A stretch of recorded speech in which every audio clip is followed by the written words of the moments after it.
the conclusion we came out with, I mean, there was no smoking gun, as it were, of, yes, this is genocide. No, we didn't arrive at that conclusion, but we did find this information that showed there was a targeted campaign against Uyghur women to force birth control methods upon them and other means to reduce the population of Uyghurs in Xinjiang. Hello, I am Cody Langan, and this is the Transformation of Value, a place for asking questions about freedom, money, and creativity.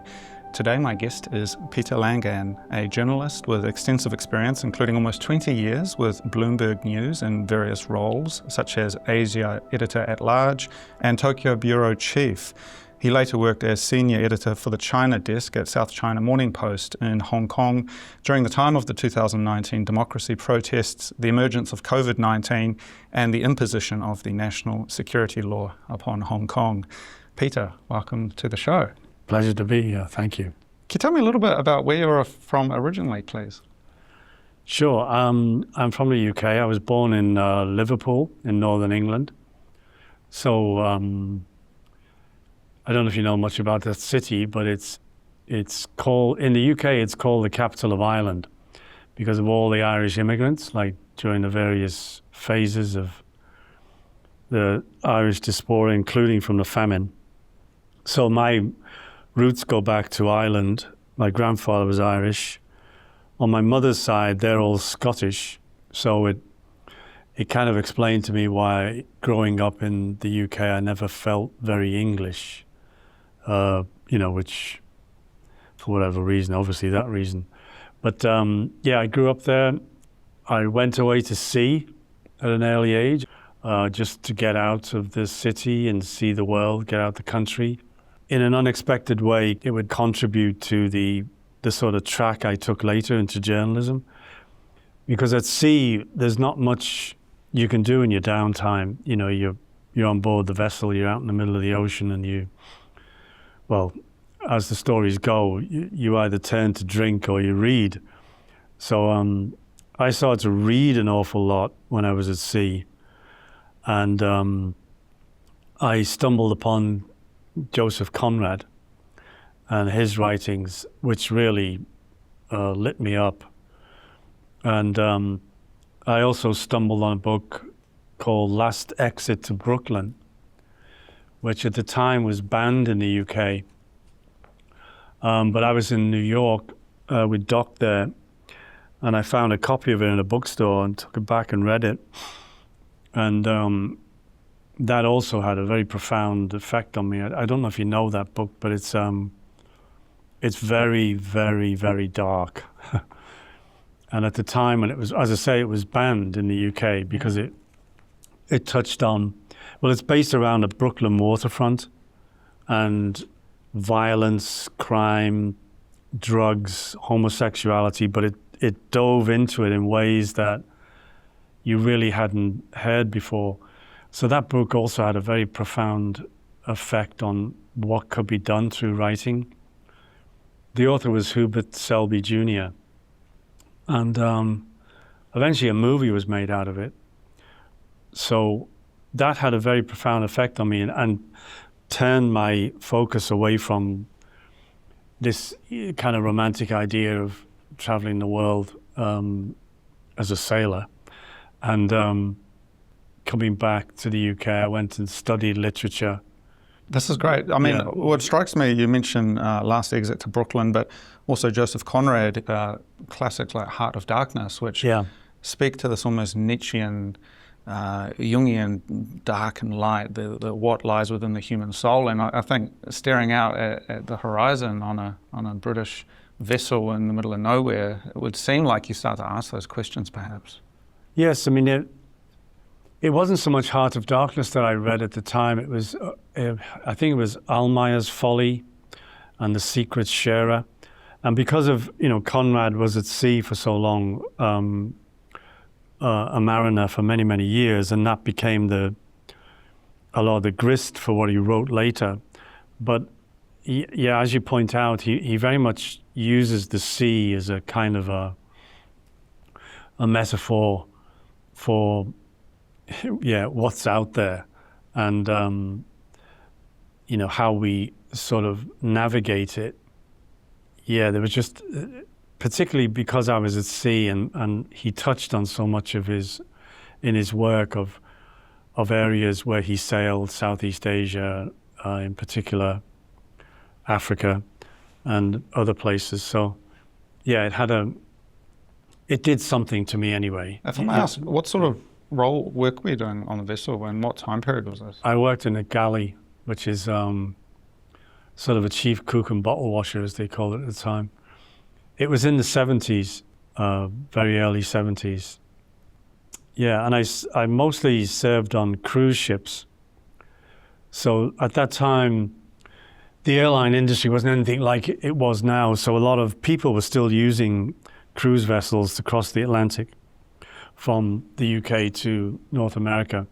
So this vessel used to go it docked in Liverpool. It was called the Empress of Canada. And then used to sail from Liverpool to Montreal. And then in the winter, it would dock in New York and do like 2-week trips around the Caribbean. So lots of stops. So that was also fascinating because I remember stopping in Haiti a few times, and again, that's where I think Conrad sort of came to life, because his writings about ports and places and suddenly seeing it. And Haiti at that time was still ruled by Papa Doc, or I think it was still Papa Doc or his son, but he had his own private army called the Tonton Macu, I think they were called. And I never saw a place before with such bone-breaking poverty on the streets everywhere. Just, it's kind of like, it was like images you see today of Sudan or somewhere, it's just like, just a hellhole. It doesn't seem like maybe it's changed that much though. It's still quite desperate. It's true, yeah. But the thing about the Tonton Macu is that you could always recognize them, because in all this drab poverty, they wore these kind of very almost Hawaiian-like shirts, flowery big shirts, and were swaggering down the street, with big guns on their hip. So that experience really it was pivotal for me, just in all that time spent reading, and it just woke me up to the absolute wonders of literature and where it can take you. And so from there, I ended up studying literature and sort of ended up in Japan by a very convoluted route. I mean, the other thing that was very influential on me was I'm a child of the 60s, so to speak. So it was the whole hippie era and how that was fundamentally shifting society and how people thought and what you were expected to do. And so I, with a friend from college, went off hitchhiking throughout Europe and to North Africa and around and about. And, the next big thing was the plan to go to India, which is what you did at the time. That was the hippie trail. Again, Afghanistan, which is again nothing like it is today, but a lot of people used to go there. But that never happened. I met a girl, Japanese girl. We ended up coming to Japan, and that's how I convoluted. That's the short version. But I ended up here. Yeah. When did you first come to Japan? I think it was 1984. Okay. Yeah. I'd done a detour through the US before that and spent some time there traveling. Then, came to Tokyo. Unfortunately, the relationship didn't work out, so we went our separate ways. But I stayed, and then I very much, I'm one of those cases of stumbling into journalism. I didn't have any, clear, mapped out goal that I want to be a journalist. The Nikkei newspaper group were looking for foreign sub-editors at the time because they had plans to make it's the biggest financial news organization in Japan, one of the biggest in the world. And at the time they had plans, this is also the bubble economy period in Japan. The whole country is sloshing with money. And Nikkei had the idea that it wanted to establish an English language financial daily for Asia, rather than, at that time it was the Financial Times, the Asian Wall Street Journal that were these sort of masthead publications in Asia. So why are these foreign news organizations, setting the agenda or the narrative about Asia? So Nikkei wanted to do its own. So they hired all these foreigners, sub-editors. But then the bubble imploded, and along with it went Nikkei's plans to, it had what was called the Nikkei Weekly at the time, which was as it says, a weekly that was basically on business and financial and political stories primarily about Japan, but also Asia. And come full circle, though, they did eventually achieve their goal because they bought the FT. Yes. So yeah. They got there eventually. But that's how I sort of, as I say, stumbled into journalism and learned the basics and the ropes of constructing news stories and how to write them, approach them, identifying holes in the coverage that you need to. Well, can you tell me a bit about that? Because you've been in this world for a while, and you mentioned this challenge of overseas foreign newspapers setting the agenda for Asia. Back then, when you started off your career, how were you approaching? What were the ropes that you learned for what makes good journalism? Well, this was very much a job, like a sub-editor job or a copy editor job, as it's known in US journalism, where the copy is delivered to you, and the vast majority of that copy at the time was translated from Nikkei's Japanese stories. So, because as I say, Nikkei at the time, I'm not sure now, but at the time they had 4 financial dailies or business dailies. So a massive, massive organization. And so the idea was they would translate, Japanese editors would choose stories that would be translated, and then we would edit them. So it was a good training in the sense that those stories were written for a Japanese domestic audience. And now the idea was to take the story and deliver it to an international audience in English.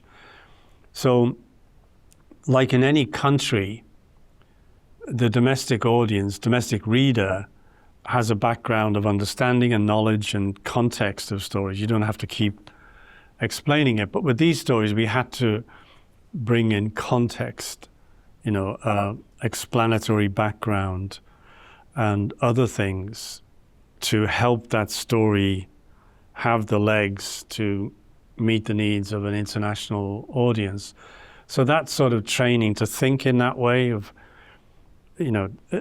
I might understand it because I'm living here and I got a certain context. So, but what does the international reader? So thinking of your reader was very important in that. And I think that's a key element of journalism. This needs to inform my reader. It needs to give them the information they need, particularly in business and such like, about making decisions or strategy, things like that. Do you think there's a difference between some of that more pragmatic economic commodities, business of the day stuff, and then political commentary? Oh, yes. Yeah, very much so. The political commentary comes with an agenda. From you or from the politician? Well, from whoever's writing it, right? To that point, in the newsroom at the time, it was clear that the Nikkei, there was a national self-interest in building this financial English language news service, and it was to tell the story of Japan. Remember, it's still Japan at that period. The whole story at the time was Japan is back. It's had this phenomenal economic miracle of rebuilding itself from rubble, and I think the bubble played a role in giving many Japanese people a sense of identity again, after the war. And what that did psychologically was extremely difficult to come back from. But the bubble played a role, in my opinion, of giving back a certain self-confidence, because Japan was now, the world's second biggest economy. And at the time, like they're doing with China today, they were predicting that Japan was going to overtake the US. And so how did I put this? I think, as I say, it really helped Japan build again a self-confidence through what its economy did and the benefits it gave to Japan's citizens. But into it, in my opinion, there creeped a certain sort of arrogance, which is understandable when you think it's difficult to understand what that economy was like now. But one anecdote I remember, like the sheer size of Japan's economy then, I think it was in The Economist, and the anecdote was Nomura Securities, the investment bank, at the time, its market value in Tokyo, its stock value, its valuation on the stock exchange, was bigger than the entire Hong Kong stock exchange. That's one company. So you think of that now in the context of how Hong Kong rose, China rose. Japan was just, it was just beyond belief what it was doing. Yeah. But to get to the point of political commentary, that it did mix together there of a certain, as I say, I would term it a pride, but an arrogance started to creep in again of, we are Japan, look what we have done. And it's understandable.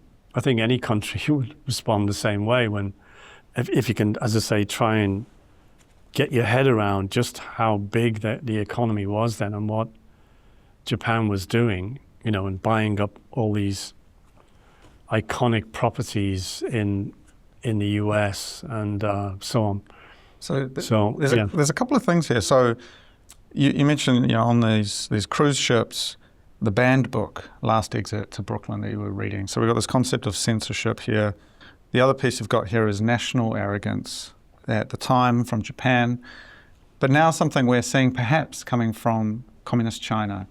And I think this integration of that with journalism and storytelling as well is a really interesting place to talk about your relationship with China. So, when did you first visit China? Well, I don't remember the date, but it was when the old airport was still on the island. You'd fly in through those... in Kai-Tak? Kai-Tak, yeah, through navigating the tower blocks. So I don't remember the date. I was in Japan, of course, at the time, and I'd gone there just on a visit. I'd never been before. So I was struck by the vibrancy of the place. And that's Hong Kong? Or? Hong Kong. Yeah. And but then I never went back for many years because living in Tokyo, which was such a, like I say, humongous, growing, dynamic city, I didn't feel a need on breaks or holidays to go to another big, heaving city. I know, like you mentioned earlier, I was looking for the sea, sea breaks and holidays and such like. But then when I worked at Bloomberg, I started visiting Hong Kong on reporting, editing trips. I had, Bloomberg had this like team system where you had a team of reporters across the region covering a topic. So I had some reporters in China and Hong Kong, so I'd go and visit on reporting trips for a week or 10 days, something like that, and did the same in Beijing and Shanghai and also Dalian, because I was covering commodities at the time, and Dalian was the emerging commodity exchange in China. Up north, right? Yeah. Yes, up north. So this would have been like, what, the 90s, the 2000s? Yeah. Yeah. Yeah. So first time, and then mainland China would have been in the 90s? Yeah, I think so, yes, it would have been. That's interesting. So you've got this period of time, which I think a lot of Chinese people today are quite nostalgic for, which is the opening up, that Deng Xiaoping era. Yeah. I mean, what was your impression? So, I mean, Hong Kong as one piece, but your impressions of the mainland when you first went, what was that? Oh, again, it was very, very dynamic. You know, literally everywhere you went, particularly in my experience in Beijing, was just construction sites. You know, everything was being pulled down and rebuilt. There was quite a debate going on at the time about the old neighborhoods and that housing structure. I can't remember the name. Hutongs, yes. And wholesale destruction of those areas. And, you know, Chinese reporters I was working with then, you know, would explain to me how it's, you know, it's generating a lot of controversy. But, you know, the Communist Party was ruling the roost, so they just did what they did. Yeah. Well, it's interesting though, you mentioned you had these reporters you're working with, you had teams over there. I mean, how did that change over the years though? Because compared to today especially. It's, I wasn't with Bloomberg right through the period where we saw the rise of Xi Jinping. I mean, I was for a part of it. So my reporting and editing experience during that time was very much, as you said, the Deng Xiaoping period and the opening up and the, you know, the astounding growth. And again, to try and illustrate that, there was an anecdote. I think it came from Goldman Sachs at the time, where they wrote this research report and titled it "The Missing Barrels." And they were referring to oil. And as I was covering commodities, oil was a big part of the story, of course. So it wasn't really being seen clearly just how big and fast the growth of China's economy was happening. And they were sucking in humongous amounts of oil and causing these shortages elsewhere. And again, China was, you know, it's not you don't have a free press, you don't have that freedom of information and such like. So the world's investment banks and oil traders are trying to figure out what's going on, you know. And then Goldman Sachs finally figured it out and called it the missing barrels. And it's like China was just sucking up all of the world's oil at the time. And so the growth was just phenomenal. And that's very much what I saw. There was only one occasion on a reporting trip when we'd arranged to meet a business official, and we went to his office and he suddenly cancelled. We wanted to discuss something related to commodity. I don't quite recall exactly. It may have been oil. And he was involved in that. But then when we sat down with him, he suddenly got very nervous and basically cancelled the interview. So he walked out on you, man. He just said, "I'm not talking. Thank you." Yeah. And that was it. So that was my only real taste of, oh, something's happened here that's weird, and he's not telling. And it wasn't. It seemed clear to me at the time it wasn't just a commercial decision. He felt worried. He felt scared, so he wouldn't talk. But then the latter period, as Xi Jinping rose and eliminated all of his rivals and his so-called anti-corruption campaigns, there were companies that we did cover who suddenly the CEO disappeared. It was one of the big oil companies, Sinopec. I think it was Sinopec. They had different names at that time because this was before pre-listings. They were state-owned monoliths. And I think it was a Sinopec CEO. One day he showed up at the office and the secret police walked in and just marched him out, and that was it. And it was like, what? Our shock, and this was a company we were closely covering. So began to see that emerging in China. But my real sort of introduction to what was going on there was when I went to work at the South China Morning Post. And by then, of course, Xi Jinping had solidified his power, removed so many of the potential obstacles and rivals, and had cracked down across the country in so many ways.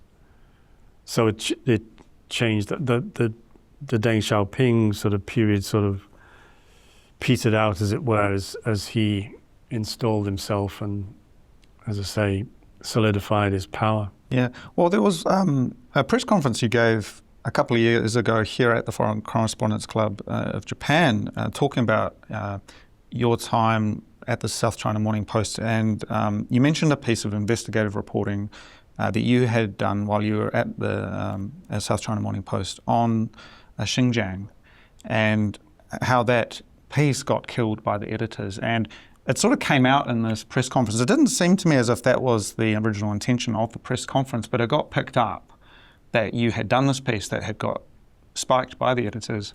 Can you tell me a little bit about the background to that, please? Sure. So I was on the desk, the China desk in Hong Kong. There were reporters in China, of course, throughout the country, and reporters in Hong Kong.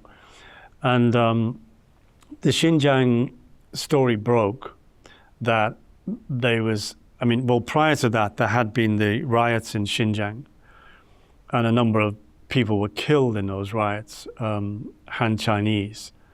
So there was a crackdown. The Communist Party flew in a new leader to lead that crackdown, and he'd had his prior experience, if my memory serves me, in Tibet. So he was accustomed to that kind of a problem as they saw it.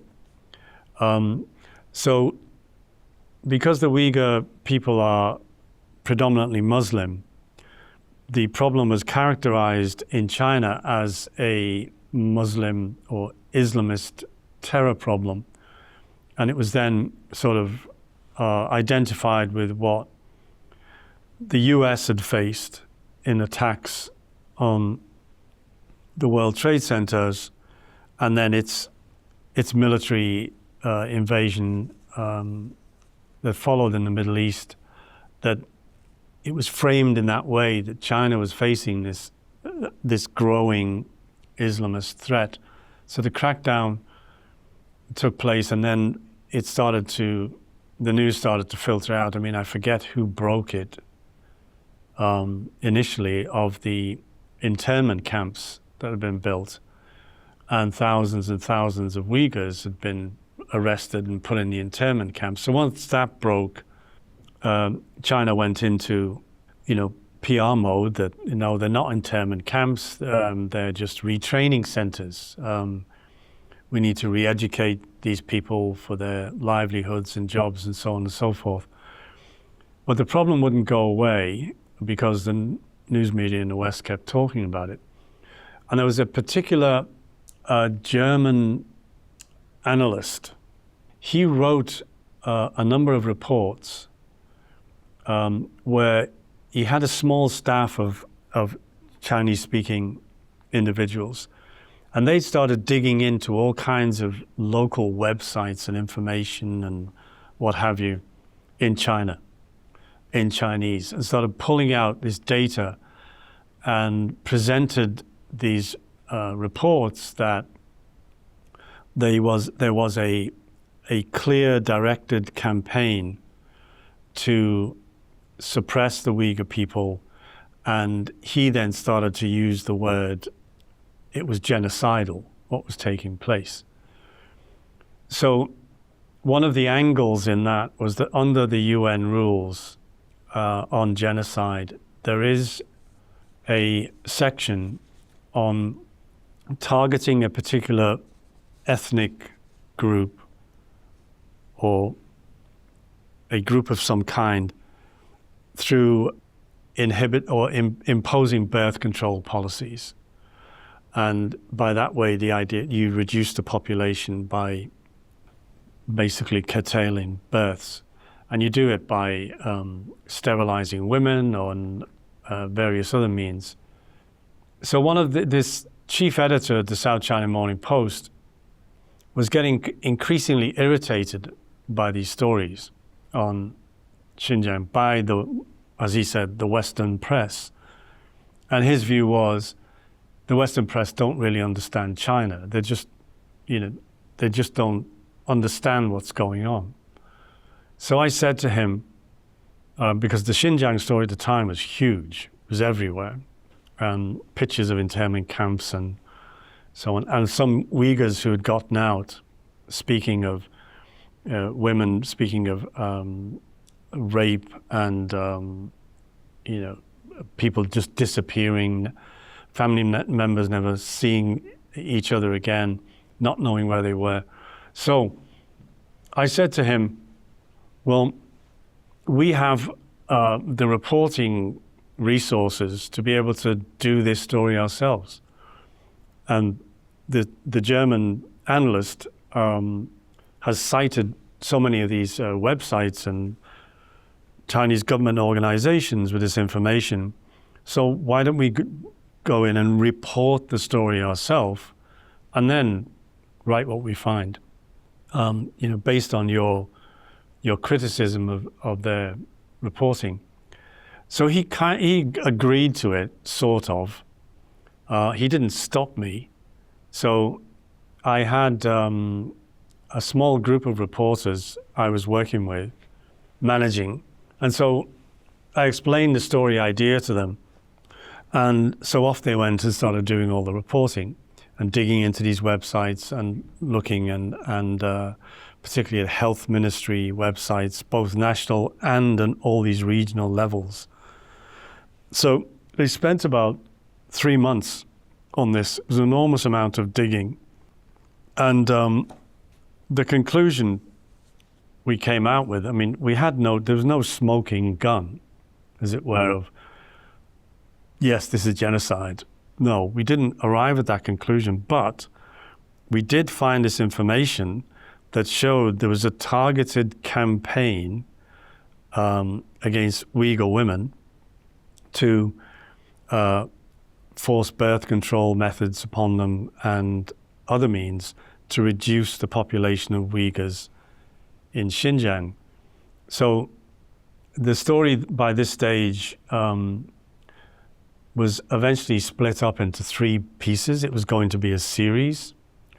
Because besides doing all that research into the data itself on the Uyghur people, birth control policies, health policies, things that had been said by Chinese officials, we then took the next element of the story was to go to international legal scholars, specialists in genocide, and ask them, show them the data.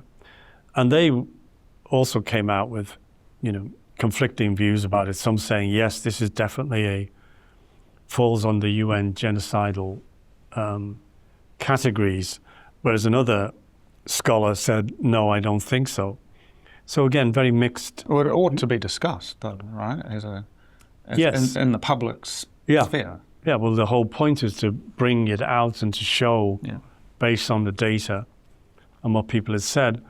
And then the third part of the series was to look at China's kind of history with Xinjiang and going way back to moving battalions of troops into the region, bringing the emigration of Han Chinese into the region, which of course caused a lot of the tensions on the ground level between Uyghurs and Han Chinese.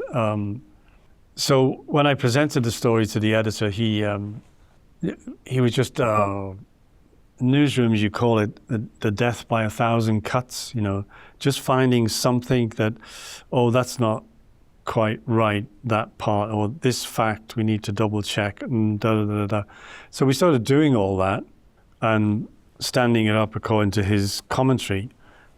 But then we had numerous conference calls on it. And when he would raise objections to various sections of the story or questioning facts, the reporters had spent so much time digging into this, they could answer them. They had it all at their fingertips with every point. And basically, I think it became increasingly embarrassing for him to go on these calls with the reporters showing him that he was trying to slow it down, but you guys had the answers. Yeah, it was like that process of 1,000 cuts. And you had already done these 3 pieces? It was all done and ready to go. Okay, so this got you thinking, because just coming back to this genocide question, which, as you say, there wasn't necessarily a smoking gun, but you were putting this data out there, and it sounds like doing really important work, taking stuff that was maybe in Chinese, maybe it was hard to find. You were sort of bringing it together for the public to consume, to provide an outlook. But you did mention in this press conference you did the role of IUDs and these birth control devices that are placed in the uterus of a woman. And maybe you could tell me a little bit, there was something quite pernicious about this technology and sort of the way maybe doctors are required to remove it. Is that a correct understanding of it? Not quite. It was that you think of it in the context of China itself and its one-child policy, which was slowly lifted and then finally removed. So across China, it seemed from the data we could find IUDs, intrauterine devices, were the prime or one of the prime means for birth control. So as China lifted its birth control restrictions and the one-child policy and so on, the sales of IUDs across China fell off a cliff. And that data was there from the health ministry, and you could see that right across China, sales of these devices, uses of these devices collapsed, I think is an appropriate word. But there was one region where it didn't happen, and that was Xinjiang. So it seems that, and again, finding the smoking gun, as it were, of a direct sort of order to impose these birth control policies on Uyghur women, it's clouded as to where that came from. It filters through. It's a policy that is, but the data showed that while right across China that the use of IUDs was slumping, in Xinjiang it was actually growing. I see. So it pointed to, well, what does that mean? Well, what's also interesting here is this piece of investigative journalism could have perhaps prompted the next person to come along, or maybe there's some internal people with some whistleblowers, maybe there's more information, if it had been published, would have been forthcoming to expand upon it. And this is obviously what journalism does, is it starts pulling on the thread, right? But in the end, the piece, Death by 1,000 Cuts, it never made it into the South China Morning Post. Right. And has anyone else tried to pick this up that you know of? Anyone else gone and investigated this? Well, various, like I mentioned again, this German analyst, Zenz, his name is Zenz. Yeah. And Zenz makes it very clear in his work and the policy groups he works for. He's an anti-communist. Yeah. He's very clear about that. But he does his data research. So it was out there, this information. We just did our particular piece of the puzzle in trying to pull it together in this format of looking at it from these 3 different angles in the series. And but yeah, because the South China Morning Post has intellectual copyright on that. We were all working for them when, it's never been published.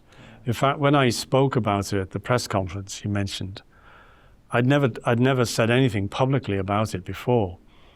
But because I was asked to talk there with Michael about what did we experience. First of all, Michael, of course, was in the mainland. So this is Michael Smith, Australian journalist. Yeah. And I was in Hong Kong when the national security law was imposed. We were talking generally about what we saw and what happened, personal sort of anecdotes. But when I was in the middle of it, then I just think, well, I should really say what happened to this story as an example of how a newspaper in Hong Kong would not deal with this issue. I mean, to this day, the executive managing editor argues that the story wasn't ready.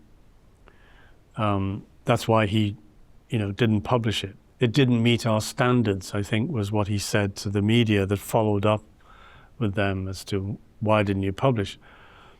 But like I said, we were ready on. You've got, decades of experience. Did you think it was ready? Oh yeah, it was definitely ready, but it was uncomfortable. And it was interesting because you had this press conference again. This was yourself and Michael Smith talking about reporting on China from within Hong Kong, from within China, and yet I understand that almost immediately you received a letter from the South China Morning Post about their comments. Is that correct? Well, what happened is when the press conference was done, obviously it went up on the FCCJ's website, the press club's website. So there's a little independent news organization in Hong Kong called the Hong Kong Free Press. Very small, but they're doing their work, and I think someone in Hong Kong told them about this press conference and what was said about this story. So they called the South China Morning Post and asked them about it. Did Hong Kong Free Press talk to you first, or? Yes, they did. They wanted to verify, what I'd said. I explained to them again the structure of the story, the work that was done, and so on. I showed them a copy of the story, but only under the agreement that they could not share it with anyone else, again, because of the copyright issues. You basically got a gag order on you. It seems like copyright, though, in a case like this, there is fair use for showing it to somebody. Maybe not for publishing it, right? I mean, copyright seems to sit further down the list of priorities. Yeah, I couldn't publicly publish it. Of course, yeah. But for the purpose of a journalism organization wishing to verify the things I'd said, I showed it to them. But then Hong Kong Free Press mentioned in their story that they had seen a copy of the story and so on, and verified certain aspects of it. So then the South China Morning Post or their lawyers sent me a letter warning that I would be sued, or they're planning to sue me. Did they sue you? No. And then the letter they sent me planning to sue me, I sent that to the Hong Kong Free Press too. So then they published that, and so that further irritated the South China Morning Post. So they sent me another letter warning again that I faced prosecution for maybe extradition. Yeah, well, I do have still friends in Hong Kong who said to me, it's probably better not to come back to Hong Kong. Yeah. We love you, but please don't come back. Yeah. That's interesting. And I mean, just talking a little bit about the South China Morning Post. So they are in this interesting space where they are owned by Alibaba, which is a major Chinese corporation. I mean, how would you describe their position? Do they have access within China that maybe other media wouldn't be able to get? Yes, they do. They're a long-standing publication and well respected, and they have reporters throughout China. When COVID broke, for example, the South China Morning Post sent in, I think it was 4 reporters into Wuhan within a day or so of the news breaking. I'm not sure if you remember how it happened, but there was a group of doctors with a WeChat closed group, and they were saying about all these odd pneumonia cases they were getting coming into the hospitals across Wuhan. And they were sharing it amongst themselves and sharing information as doctors, but then that leaked from that closed group. And it then got onto WeChat and went viral, as we say. But the story was, SARS is back. It's broken out again in Wuhan.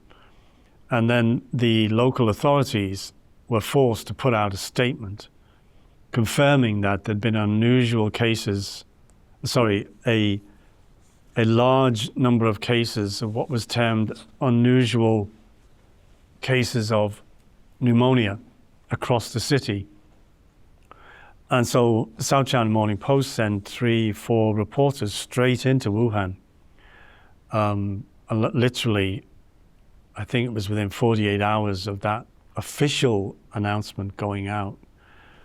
And they wandered all over the city. They went to the market. They'd already shut it down, the market where the story was the virus had emerged from an animal in the market.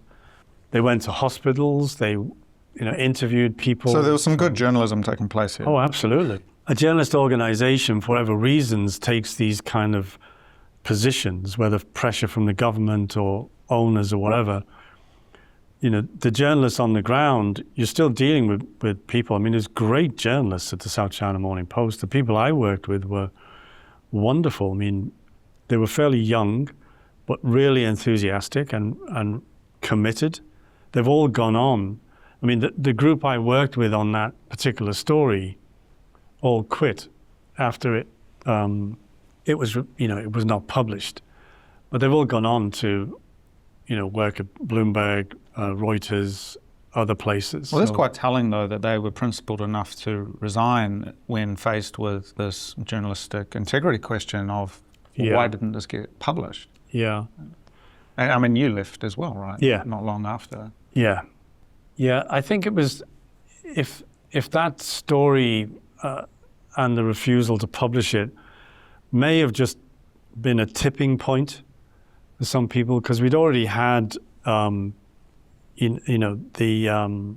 one particular incident where when Apple Daily was shut down and Jimmy Lai was arrested, and the owner, and there were images across Hong Kong on TV and what have you of armed police marching into the Apple Daily newsroom, arresting journalists, confiscating computers and so on. And some of those journalists are still in detention today. So the staff of the South China Morning Post demanded a conference call with the leadership. Just what does this mean? And this is Apple Daily. This was one of the largest daily newspapers in Hong Kong, quite openly critical of the Communist Party. Oh, yeah. And a very wide readership, right? Yeah. Yeah, it was a very well-known paper. And again, yes, as you say, Jimmy Lai is a staunch believer in a free press, freedom of association, democratic political systems and so on. And he made it clear through his newspaper. Anyway, there was a conference call to South China Morning Post after this, because the obvious question is, are we next? Yeah. I'm a foreign journalist here. Have I written something that through the national security law, they'll now find a way of bringing me in for questioning? And, what does all that mean? So very, very concerned people on that call. Particularly, there were journalists there who were New Zealanders, Australians, etc., but of Chinese ethnicity. And we know from the behavior of the Communist Party in China before that if they decide to go after you in China, even though you've got an Australian passport, it doesn't matter. They'll see you as Chinese, and therefore they have the authority to do what they like. So those other people in that situation were obviously very concerned.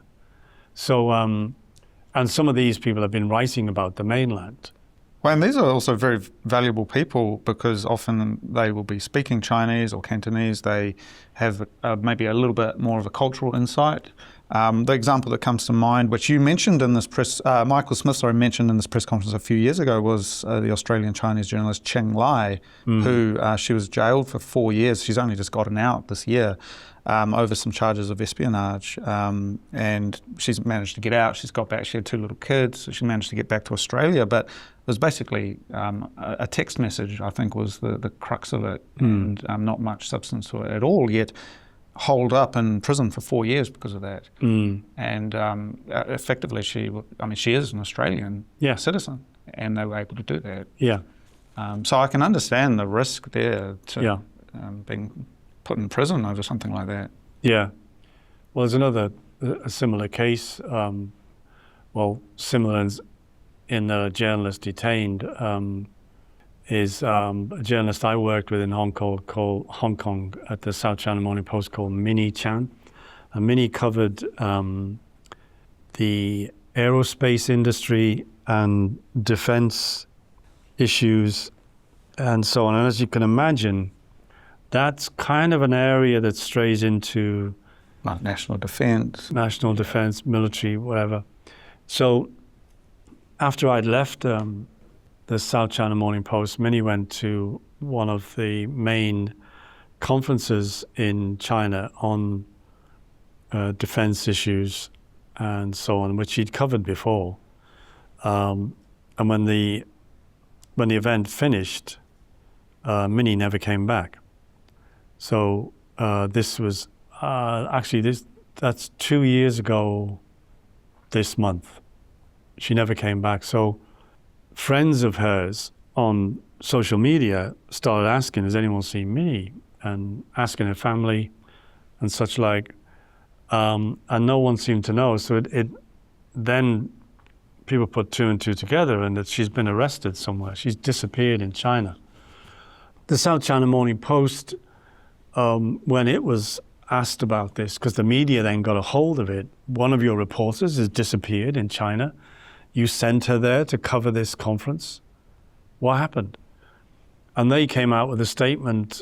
I mean, I haven't seen it myself, but what I've read of it is that it's a personal family matter. And Minnie's family in Hong Kong have asked that we respect their privacy. So clearly she's been detained for some reason. There's a journalist I know who thinks that what may have happened is because Minnie had sources in aerospace, defense, and what have you, Xi Jinping was running a whole various bunch of crackdowns on the military. There's all kinds of leading military officials, right, who've been removed for corruption or whatever is usually it's corruption. So one view is that one of her sources may have been somebody linked to one of these individuals. And as they were brought down in their own cabal, she may have been identified as someone who's been, they've been leaking information to or something. This is pure speculation. No one knows, but she disappeared 2 years ago. And, that's what they do. Well, this is interesting because I guess, again, zooming out, looking at this question of the media, the role of the media, and then obviously what's happening with China, it seems like a lot of people are certainly around me, beginning to think, especially as the United States seems to be having its own issues. Oh, well, look at the way China's doing things. They get things done. They can build a bridge. They can build a high-speed train. There's this kind of enamorment with China. And what's often not talked about is, of course, these things that we've just mentioned. There's no freedom of the press. You really have to self-censor. You have to be very careful. People can disappear. And it has an incredible chilling effect. Absolutely. And I'm really interested, Peter, in sort of at a high level, though, how do we begin to interpret this? Because there is as we saw maybe with Japan in the 1980s, there is a huge amount of arrogance around the economy. I mean, China's making stuff that the world can't make. And so they see themselves, in a sense, as the factory of the world. I mean, how would you relate that, maybe, especially given your experience here in Japan in the 80s, that sort of hubris? Yeah, well, if I could just go back to the earlier question, I don't think I finished the thought on after Jimmy Lai was, Apple Daily was shut down and we had the conference call in the South China Morning Post. And so the staff were obviously very concerned, as I mentioned, particularly those of Chinese origin. So the executive editor started the call by saying, I've never liked the Apple Daily. And the Apple Daily was just a, ragtag kind of publication. I mean, it's true, the Apple Daily used to do a lot of celebrity gossip, scandal stuff, sells newspapers. Tabloid, yeah. Yeah. But he spent the first part of the call all about how the Apple Daily was a reprehensible publication and da-da-da-da-da-da-da, which stunned me when people are concerned about their not only their livelihood, but their personal freedom and their family, their children, and so on. So he clearly wasn't ready to address those concerns or deal with them. And then people asked a couple of questions along the lines of, well, what would the South China Morning Post do, etc. And they basically waffled around it. And it was a very revealing conference call. I eventually asked the editor-in-chief, you know the custom in China when the officials, when the government or whoever is upset with you for whatever reason, the foreign ministry in particular will, in mainland China, will call in somebody for what is euphemistically called a cup of tea, right? Where they're given in some form, like it's the steel hand in the velvet glove kind of talk about, however, anyway, you're given some kind of guidance that the government's not happy about this or whatever. So I asked the editor-in-chief, have you been called in for a cup of tea, since the national security laws been imposed? And she maintained no, that hasn't happened. And in fact, she said because again, there was an influx of Chinese officials because they were taking back control. And she said these officials had often been wanting to talk because they wanted to understand Hong Kong, as she put it. And are you saying that these officials came into Hong Kong, into South China Morning Post offices? No. In Hong Kong itself, as the national security law was imposed, there was a huge influx of Chinese officials coming in. I see. Because they had the central government, the mainland government, had a very big office anyway in Hong Kong, where they were guiding things. Yeah. So there was just more and more of these people came in. And of course, this was also still during the time of the protests and, COVID came later. So it was just a very odd commentary to be making when a publication has been shut down. Editors, journalists, writers have been arrested. They're in detention. No one knows what's going to happen to them. And your first comment is, I never liked the Apple Daily. It's just weird, very weird. There was no sort of sense of solidarity with... Quite cold, yeah. Yeah. Yeah, it was. It was very much just cut the whole thing off, Effectively, I don't care was the tone of it. It was just weird. Yeah. So that was one of the factors again where I spoke about for myself and the reporters I worked with. Maybe that story was a tipping point, the refusal to publish it on Xinjiang. But there was lots of other signs where people were leaving. Journalists were just quietly quitting. A lot of people left Hong Kong, of course. Yeah. So, well, this reminds me of an analogy that you've mentioned to me before around the anaconda in the chandelier. yes. Which is an idea from a book by an American scholar, Perry Link. And if I may read a piece here, the Communist Party's censorial authority in recent times has resembled not so much a man-eating tiger or a fire-snorting dragon as a giant anaconda coiled in an overhead chandelier. Normally, the great snake doesn't move. It doesn't have to. It feels no need to be clear about its prohibitions. Its constant silent message is, you yourself decide. After which, more often than not, everyone in its shadow makes his or her large and small adjustments, all quite naturally. Mm.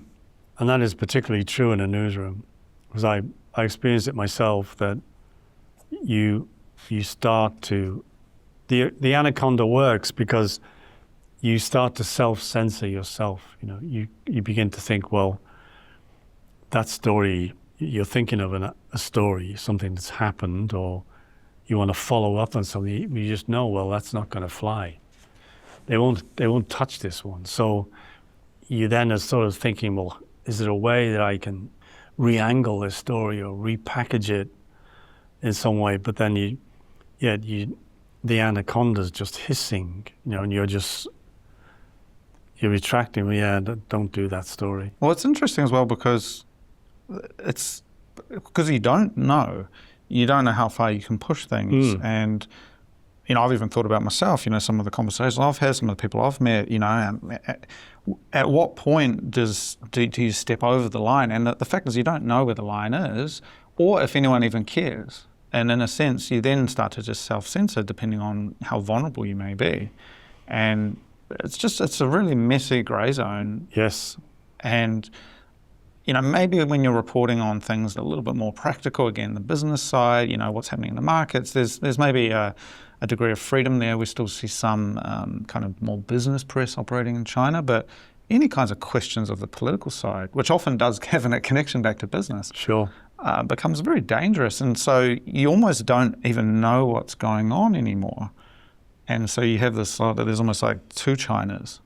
The one that's actually out and that's happening, and then the way it's been reported about, which doesn't lead to any clarity for anybody, I don't think. Yeah, that's the way it works.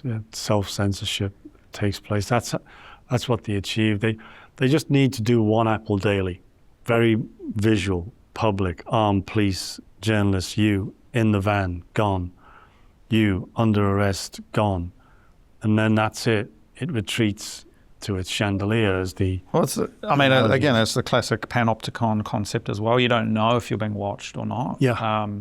You know, the WeChat messages, you never know really. Has it gone through or has it been picked up and I'm in a database now?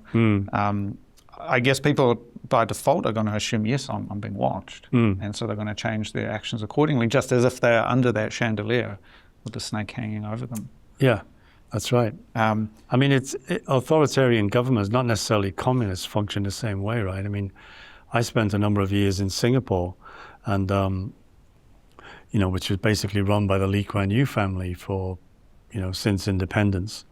And when I first got there, I took a bunch of reporters out for drinks, and we sat down at the table. And there was about 10 people there, local reporters, and an editor. And so I said, well, it was like a wine bar place, and so ordered some drinks and a glass of wine. We went around the table, and it was sort of orange juice, Coca-Cola, mineral water, Coca-Cola, orange juice, you know, which I thought, this is kind of not what you normally see with a bunch of journalists. You know, people typically drink. Nothing wrong with it, but it just struck me. Everyone's on soft drinks. And then the atmosphere got very sort of stiff and awkward. You know, when you're in a group setting and it's just something's very awkward in the air. No one is talking, or someone tries to make conversation and it just dies and this deafening silence comes back. It was like that. And so I tried to sort of shake things up. I said to everyone, can you tell me what's it like growing up in a semi-fascist state? I mean, I was just being, annoying to try and get someone to Provoke, yeah. say something, like tell me I don't know what I'm talking about, I'm stupid or whatever, but to get something going. Because I was at a table with a bunch of journalists and it went down like a lead balloon. It was just boom, and like stunned silence. And then just one by one, had a sip of wine. I'm sorry, I have to go. And everyone just left. And I thought, well, that was a bit not really a success that evening in team building. Yeah, icebreaker. So I asked a Singaporean journalist, a more experienced journalist. I told her about what happened. She was a very good journalist. This person, again, it's not to decry Singaporean journalists. I'm talking about what a system can do in terms of how people relate and think and communicate. And she told me right off, she laughed when I told her what I said. She thought it was hilarious. But she said, you're in a public setting. And so Singaporeans in public settings won't get vocal of criticism of the government because, and she looked at me, they don't know who is listening, who's at that table, who's at that table. So they just decided the appropriate thing here was to leave because we've got this nutcase who's just flown in and he's criticizing the government already, so making fun or whatever. And so that kind of also is an example of how it functions. Well, totalitarian states, they can't do humor. Right, Fundamentally. Yeah. In my early days in Singapore, I made some Monty Python reference to a couple of Singaporean journalists. And I said, oh, that's just like Monty Python, isn't it? And they looked at me like blank, no idea what Monty Python is because it's never been allowed to be broadcast in Hong Kong, in Singapore. So I was told. So there's all kinds of cultural disconnects like that. Because they're, the point about humor, I mean, Monty Python sent up everybody, right? They just took the piss out of whoever they thought for the point of let's laugh at it and see what's there. Yeah. Well, I mean, those are the two sort of critical roles, journalism and in comedy. Yeah, yeah. But what I was just going to say before, again, Australian Chinese journalist Cheng Lai, jailed for 4 years over charges of espionage. She said that the communist part of China is insecure. It needs to crush dissent. It needs to crush those voices that start asking questions, even if it is quite a ridiculous situation that it is. Maybe someone just said something, made a comment on social media, and the police are on their way. Yeah. And then, of course, that's going to have a chilling effect. And I mean, I'm not sure what the situation is, but certainly I don't imagine there's comedy taking place that's critical of the Chinese state within China in the way we see in somewhere like the US or the UK. Maybe arguably increasingly less in the UK, but it's sort of what happens when you can't have those conversations. Yeah. Well, it's interesting you mentioned that with comedy because that's what, as you point out there, it's also been attacked now, particularly in the sort of the woke phenomena, that comedians, challenging the status quo or making fun of it, and the woke, which, in my opinion, originates out of Marxist-Leninist thought. Basically, everyone's either an oppressor or oppressed. It's just they've switched the narrative from the economic model of the worker oppressed by the capitalist class to everything is oppressor or oppressed. It's a classic Marxist dialectic, right? It's a mind virus. Yeah. Because there's no place to resolve that. You can't ever well, without obviously killing everybody in the concentration camps, but that there's no equilibrium, there's no liberal framework through which you can resolve that dispute. Yeah. And comedians just cut right through it. Right?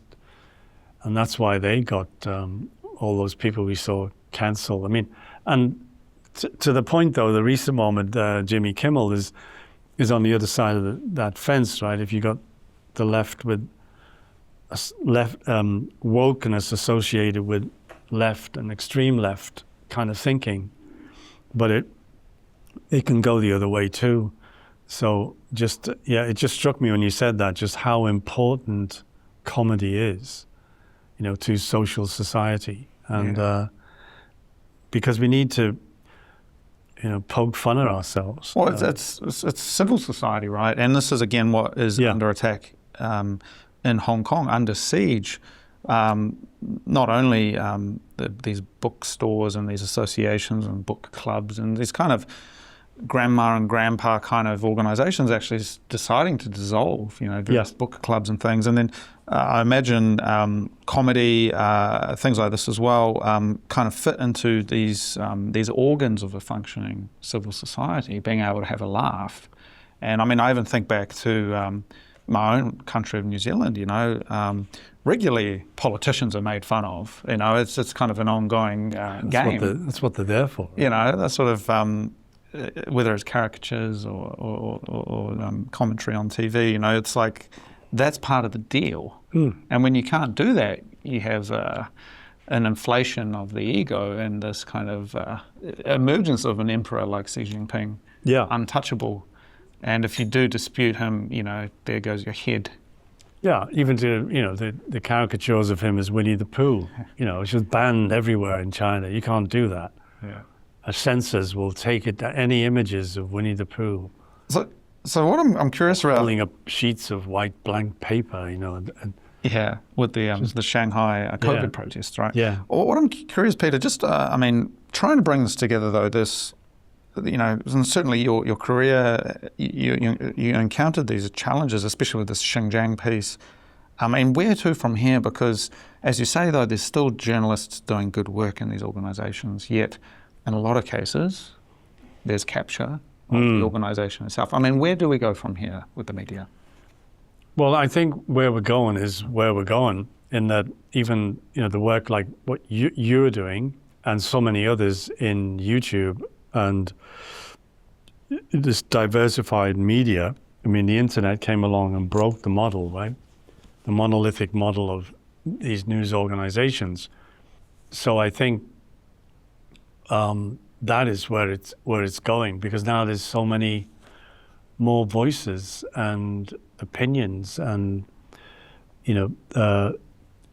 settings where instead of you're struggling with a 5-second soundbite, whatever, people sit down and really discuss things. So some of the most interesting stuff I've read, seen as in the recent years, it has been on YouTube, like where topics are really taken to task and pulled apart and looked at, and you need to sit down and listen to it rather than this. It's like TV news now. I just can't watch it. Well, there's also a kind of hive mind where quite talented people, because a couple of people working on this Xinjiang piece.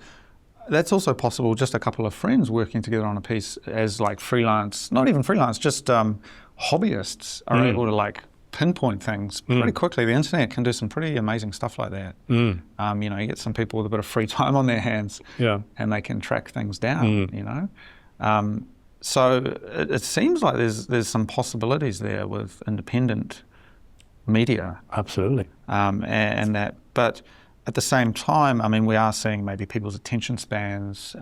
We talk at the beginning about tailoring your writing for your audience and making it consumable for an audience. Yet, what does that mean when you have an audience who can't even read, if we're honest, who can't watch anything more than 5 seconds? How do you make something that talks to that person? You mean because of the use of just scrolling on screens now. Yeah, I don't know. Maybe it has to become more visual, in a way. Maybe more funny, a bit of comedy, perhaps. Yeah, more comedy. Yeah, I don't know. There's so much that I think every generation goes through this. I remember growing up, TV. I was old enough to remember black and white TVs, and then advertisings and people sitting around watching TV, and then horrified social commentators saying, this is the death of conversation. These TV things are evil. Our brains are melting before them, and which to a certain extent, yeah, there was a truth in that, but still, it was a medium, and again, it's how you use it. So it just, I don't know, the train just keeps rolling. I don't know where it's going or what the answer is to this, or if needs to be one. But clearly there's, okay, having said that, the thing that does concern me is a lack of understanding of history, I think. And again, going back to story writing, context, and knowing where your civilization, as it were, has come from. And you have the doomsayers, like, as I mentioned there, the social critics at the time saying TV would be the death of everything. Well, was it? Don't think so. There's good stuff. It serves a very valuable purpose when it's used in constructive forms. By the literary, art, culture, fact-based, even informing us about our history, because the lack of the sense of history of where we've come from and what your civilization is built upon. We take so much for granted, right? Freedom of speech, which it's just, it's like the air. It's here. We grew up with it. It's the way things are, right? Well, no, it isn't. It was murderous wars. Hundreds of, millions and millions of people lost their lives in wars fighting to establish these kinds of norms, like the overthrow of aristocracies. Just looking at Europe. The 100 Years' War, the 30 Years' War, and then First World War, Second World War. Not only in that history breaking the control of aristocracies and kings and queens and what have you, but breaking the control of the Catholic Church. And it's just unbelievable to think what people did to achieve that. Yeah. Well, this liberal project, it's an incredible development over thousands of years to get to a point where we have a mechanism of liberal democracy through which disputes can be resolved, conversations can be had, and there's like a self-reflection possible as well. And when you start talking about censorship, and you start talking about hate speech or free speech and these ideas, you start regressing to the point where you can get to a place where actually the punishment outweighs the benefit, and so people shut up and you lose all of those benefits, and you go down a couple of notches back towards something like what we see with communist China, where you can lose it all for saying the wrong thing. And that's just not a very nice pathway for a civilization to take long term, Yeah. And it always comes back to get you. You can't run away from it. Yeah. So that sense of where we have come from and what we've achieved. It's like, the writer Douglas Murray, as he's written books on, the strange death of Europe, and I've listened to him a lot in dialogues where he touches a lot on this kind of thing of how Europe, for example, got to where it is. Yes, there are very serious black stains on that history, but out of it has also come these forms of liberal democracy, if you like, the flowering of the arts at different periods, and music, and it's astounding, that side of things. So I found his arguments and writings very compelling, to look at that, rather than just trying to, throwing the baby out with the dishwater because of colonialism. Yeah. He makes very, very persuasive arguments on that front. So I think, the lack of an understanding of the context of our history and how we got to where we are is something that concerns me. The way I would wrap all of that up is nuance is important. And this is something we've inherited in New Zealand from the English tradition, the ability to take a couple of different angles and look at things with nuance, consideration, and to not necessarily go for the black and the white, because that's always the totalitarian way, is you're in or you're out, you're good or you're bad, you're oppressed or you're oppressor. Yeah. My final question for you, Peter, before we wrap up, what's next for you, man? What are you working on? What are you looking forward to? Well, I keep telling myself to stop talking about this, but I'm writing a book, or trying to, and it's proving very, very difficult. There's a well-known journalist who's a member here, Robert Whiting, who who's written a lot about Japan, and Bob told me a story of an American author who compared doing fiction as opposed to fact-based non-fiction writing. And I think he said it was John Updike, I'm not sure, but he compared non-fiction to sort of sailing a boat and following a coastline where you can see the lighthouse and the harbors and everything there, and there's a sense of security. And then he said, but writing fiction is kind of like going way, way, way offshore, out of sight of land and everything else, and the weather, the monsters that lurk. And it's a totally different animal. So I'm struggling with that, but I'm trying to write a book of fiction that incorporates all kinds of stuff. Well, you know what's out there, though, because you spend all that time on those cruise boats. So. Yeah, it may have been partly informed by that. I'm not sure, but I mean, one of my favorite writers is Gabriel Garcia Marquez, and the way he constructed whole generations of families, and his sort of magic realism, which completely captured me in reading his works, particularly the Love in a Time of Cholera was the one I've reread many times. And so that's also, I think, influenced my concepts of writing. Yeah. So that's what I'm working on. That sounds great. A little bit, perhaps a little bit of James Joyce in there as well, from the Irish tradition, no? I don't know. Yeah. Well, anyway, Peter, I appreciate your time and for sharing your story. Thank you. Thank you. Thanks a lot.